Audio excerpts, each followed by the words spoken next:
In die gees van jou lotsbestemming, uit Lara, The Untold Story That Inspired Dr. Zhivago, deur Anna Pasternak.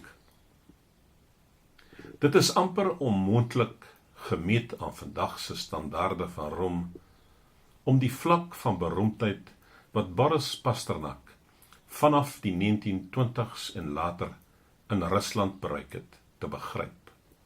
Pasternak mag baie beroemd wees in die Weste, omdat hy die Nobelbekroonde liefdesverhaal Dr. Zhivago geskryf het.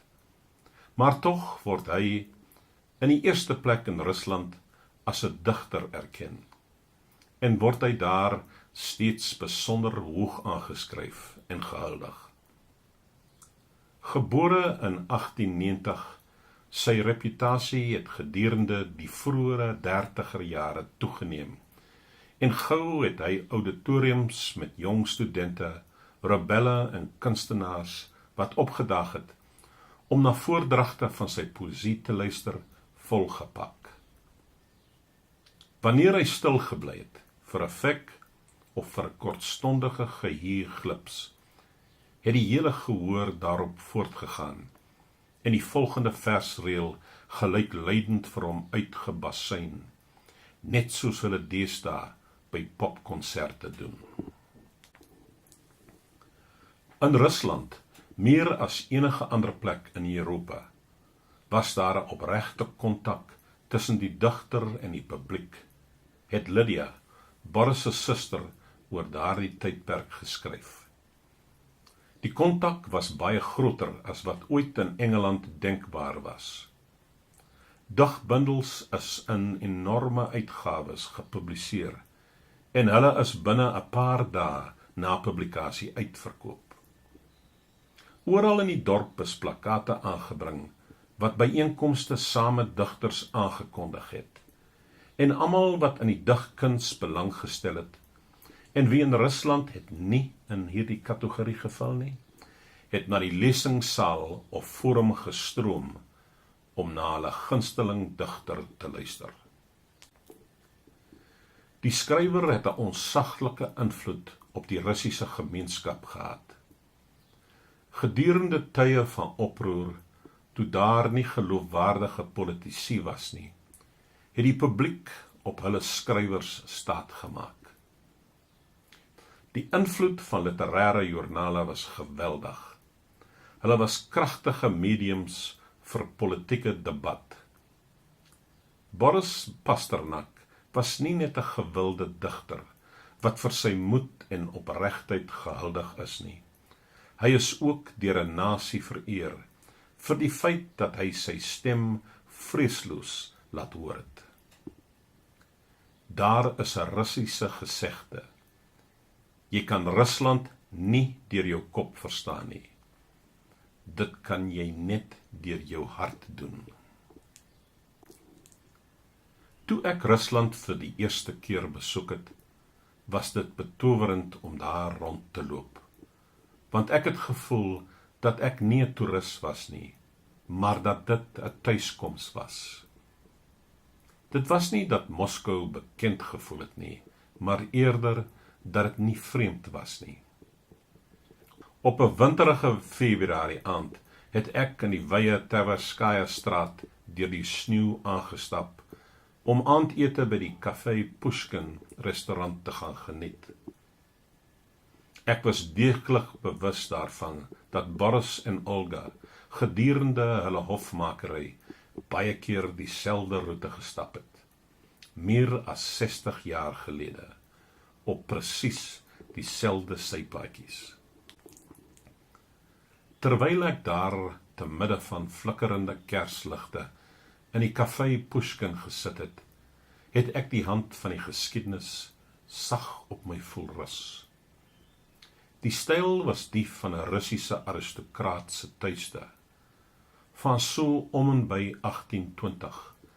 Daar was galerye teen die mure van 'n biblioteek, wat volgepak was met boeke, fyn afgewerkte, welluiste, geskilderde plafonne en onderskeidende pragt. Die restaurant was naby die ou kantore van Nowy Meer, Olga se vorige werksplek by die Pushkinplein. Ek kon my voorstel hoe Olga en Boris daar verbygeloop het, toegedraai in swaar jasse, wanneer dit gesneeuw, met hulle koppe omlaag en naby mekaar, en hulle harte vol begeerte. 5 jaar later, toe ek Moskou weer besoek het ek na die Pushkin standbeeld toe gegaan, wat in 1898 opgerig is.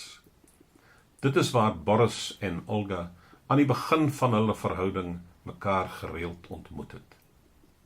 Dit was ook hier waar Boris die diepte van sy liefde aan Olga bely het.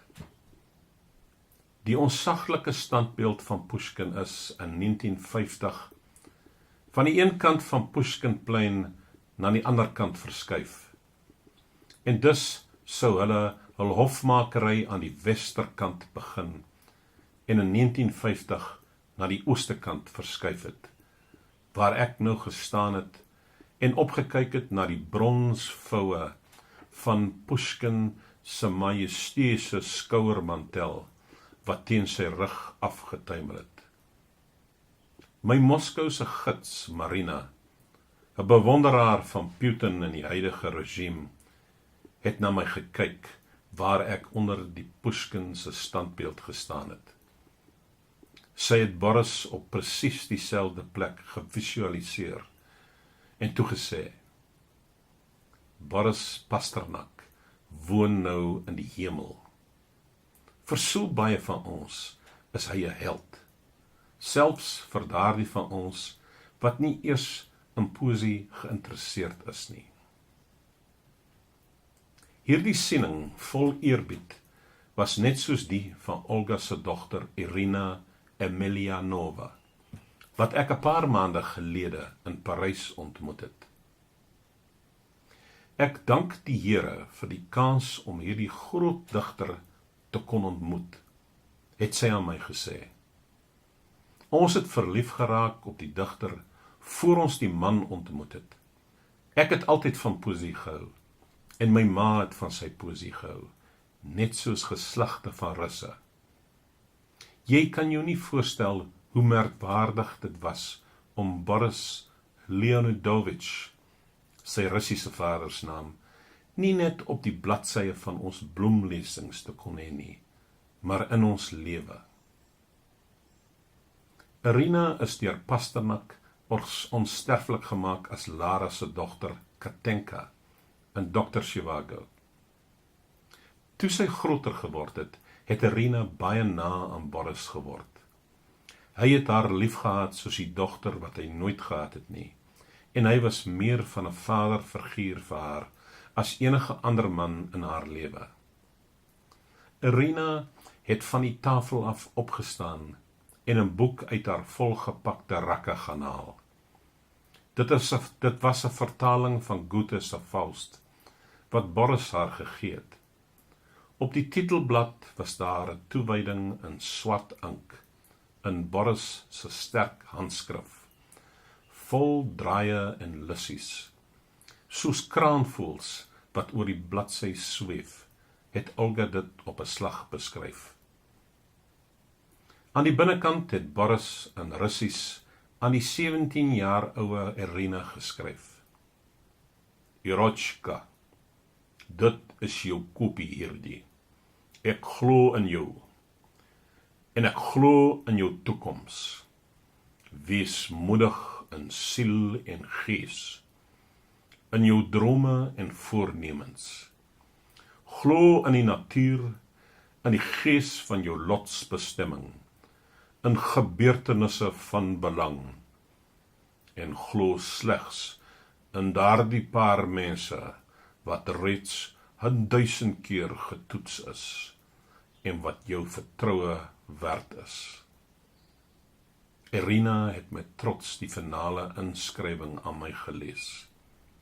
Boris het geskryf, amper soos 'n vader, jou BP, November 3, 1955, Barrel del Kino.